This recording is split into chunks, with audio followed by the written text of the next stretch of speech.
welcome to another edition of WNHS TV for Friday, January 17th, 2020. We're coming to you from around Northern High School with 2020 vision for a new year. I'm Brandon Little.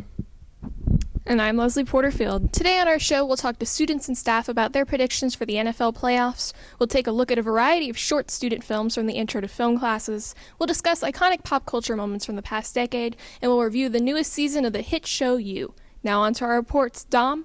Thanks, Leslie. The 2020 Super Bowl is approaching fast, and football fanatics are rooting for their teams to make it to the top. Michael and Josh Green, Brandon Little, and Angelina Sutton talked to the students and staff about their end-of-season NFL predictions.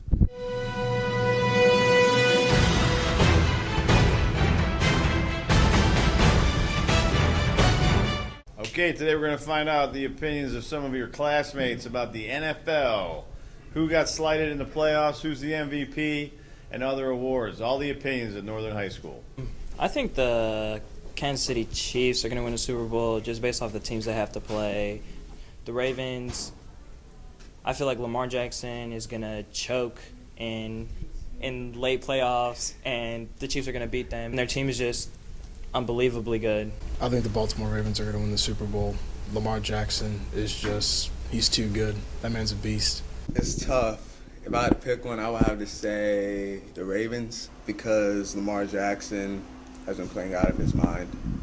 And Mark Ingram has been playing out of his mind as well. And the Ravens, they're top 5 in offense and defense. I'm going to go with a team that's kind of been under the radar that no one's really talking about. I'm going to go with the Kansas City Chiefs. I think they have the best quarterback left in Mahomes. I like Andy Reid, and they've gotten better on defense, so I'm going to take the Chiefs. This year, I believe that the Vikings are a team of destiny. I'm an NFC person myself. I wish my Giants were in there, but they're not. But I think the Vikings are going to win. I'm going with Ravens. You know, the Ravens are about to come in and do their thing. You know, Jackson, he been going off, breaking ankles, putting people in the blender like they need a smoothie. You know, he doing his thing, man. So, yeah. The team that should be in the playoffs, but they're not, is the Redskins because they ain't ever got a shot. The most surprising loss was definitely the Patriots losing, just because they had to play the Titans, and everybody expects the Patriots to make a Super Bowl run every year. Honestly, the Rookie of the Year, Jackson, he going off. Like, who's breaking the records? He's passed for like 2,000 yards and ran 4,000 yards. Like, nobody haven't did that. You feel me? Like, he's going to go all the way and he's going all the way and he's going to win a championship. I think Metcalf's going to win Rookie of the Year just because he's a solid player for the Seahawks, even though I hate the Seahawks. This year, definitely Lamar Jackson. He's going to make MVP just because of how well he's been doing this year versus how well he did last year. This year, he has the most rushing yards for any quarterback. He beat Mike Vick this year. I'm going to say it's either got to be Kirk Cousins or Russell Wilson. Russell Wilson carries that team on his back. They should be in there, but I'm happy that they're not because if they was, they probably would win the Patriots. You know, if the Patriots would have been in the playoffs, they probably would have won the championship 4 years in a row.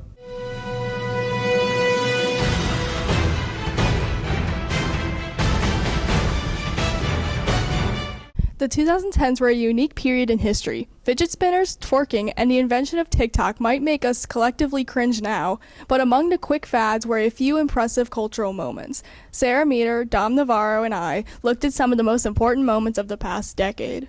I got the horses in the bag, horse stock is attached, head is matted black, got the... I feel like this decade was defined so much by its political back and forth, I don't know.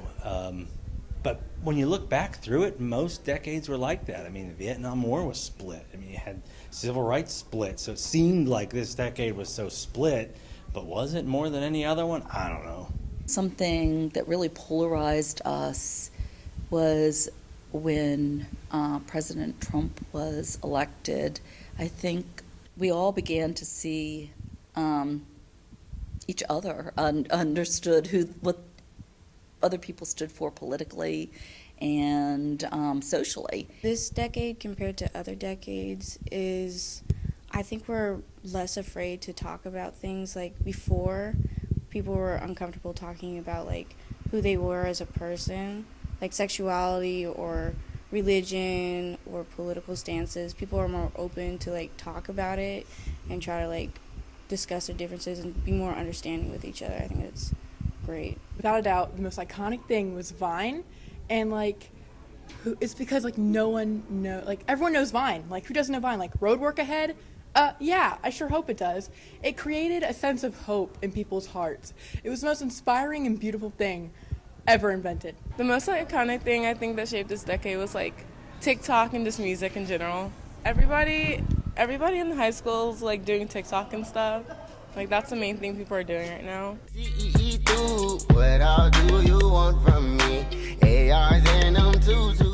An iconic moment that best described 2010s is probably the music part of it, of the decade, which is like so many people focus more on like the pop songs, you know, like Katy Perry and stuff, but then it like moved over to more vibey music and also like music with messages, or just, you know, like Rihanna, she put out Auntie and then she moved into like more fashion, and I think that was a pretty important part. There were so many great school moments in the last decade. I think my two favorite were making the state finals for soccer in 2010 and 2013. I'd have to say my favorite teaching moment of the decade was when I took the creative writing class on a field trip to read our children's books to a bunch of second graders. It was awesome.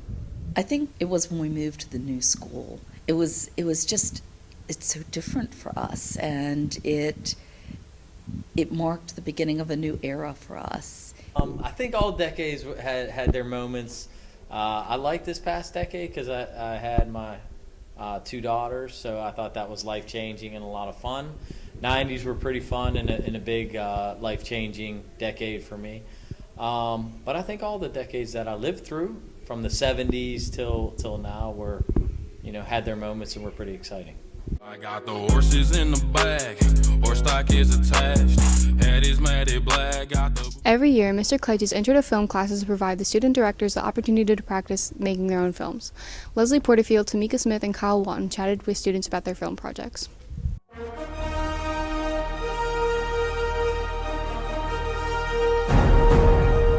Each year, the Intro to Film classes flex their film nerd knowledge by making their own student films. We talked to 3 student directors about their mini masterpieces. I wanted to make a student film because I thought it'd be more fun than one of the research projects, and I thought it would be something to be creative and use what we learned in class. I always wanted to make movies. It's what I wanted my job to be, so kind of had to.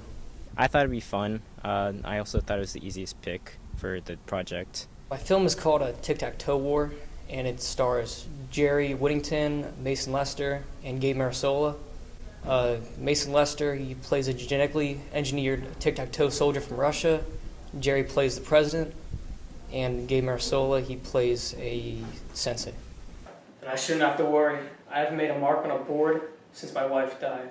I have a responsibility to my son now. You can leave now, Mr. President. I have a responsibility to the American people. If you won't help me, I found somebody who will. Tell the Russians I'm not part of your sick game. Editing was kind of tough, but shooting was fun. It was hard to keep a straight face, though. How are we going to do it this time? I do not think your country wants to lose another Cold War. The title of our movie is The Awakening. So our movie is about like a haunted graveyard, and the dinosaur comes back to life and it starts attacking the students in the school. No, stay back! Stay back! Ah! Ah! Ah!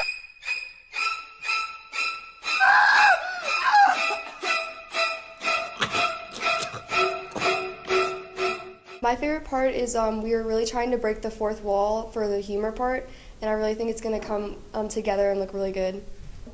Leslie Porterfield and I directed it. Mr. Gordon is one of the teachers in our film. There's a lot of actors in our film: Zach Stafer, Eric Valesky, Marlena St. Jane, and Elena T.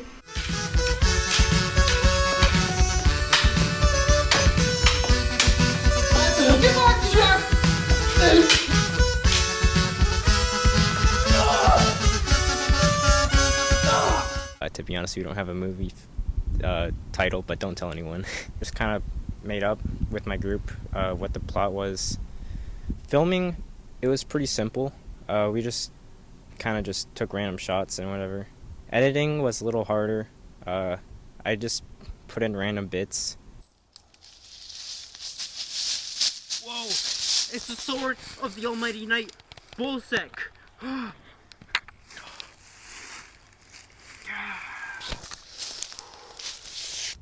I played the main character. My friend Chris played the antagonist kind of thing. I don't know. Emily was kind of like the recorder. She filmed the whole thing. Her brother was kind of in the movie. We kind of just need an extra person for like some of the shots they die or whatever. And then her cats were just kind of there.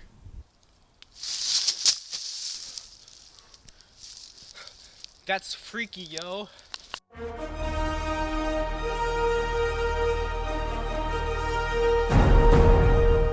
A new season of You, the psychological thriller from Netflix, has captivated a wide audience. The show follows Joe Goldberg, a charming bookstore manager, on his quest to find love. The only problem, he is a psychopath who uses social media to make romance with his obsession inevitable. Haley, Hannah Doyle, and Jamie Griffith look at the successful show's second season.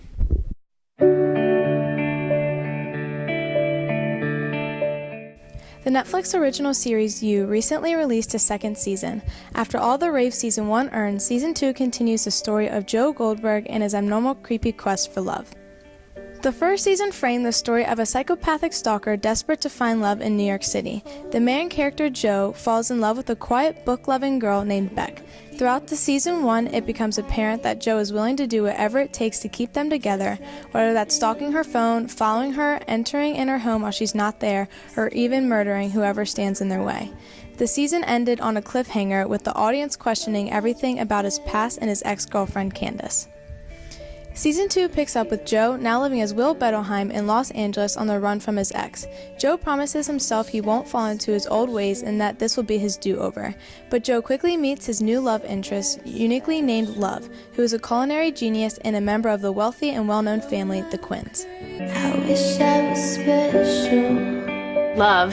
It's nice to meet you, Love. You're so very special. Season 2 is far from boring as new characters, places, and obsessions are introduced. Moving to the new location, LA, offers a whole new culture surrounding Joe with shallow, aspiring influencers. I'm told LA is what you make of it. Float like a feather. Who you surround yourself with. In a beautiful. New characters including Love, her brother 40, and Delilah along with her sister Ellie creates multiple storylines within the main plot, keeping the viewers engaged. Bits of Joe's past come up and we are able to further understand his upbringing and why he is the way he is. The intensity of the show keeps the viewers on the edge of their seats eagerly wanting to hit the play next button.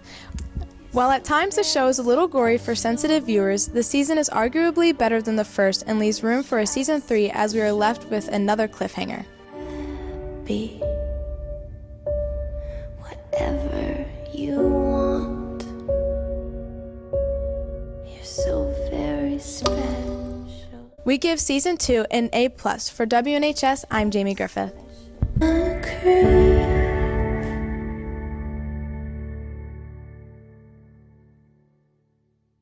That's it for this week's show. Remember that the second quarter ends next Friday, so be sure to get any missing assignments into your teachers on time. For WNHS, I'm Leslie Porterfield. And I'm Brennan Little. Remember, there's no school on Monday in celebration of Martin Luther King Jr. Day, so rest up over the long weekend and take a moment to think about the contributions of Dr. King. Also, be sure to follow Northern Journalism on Twitter at NHS Patriot Press to stay updated on all things NHS. That's it for us. Tune in 2 weeks for another edition of WNHS. We'll see you then.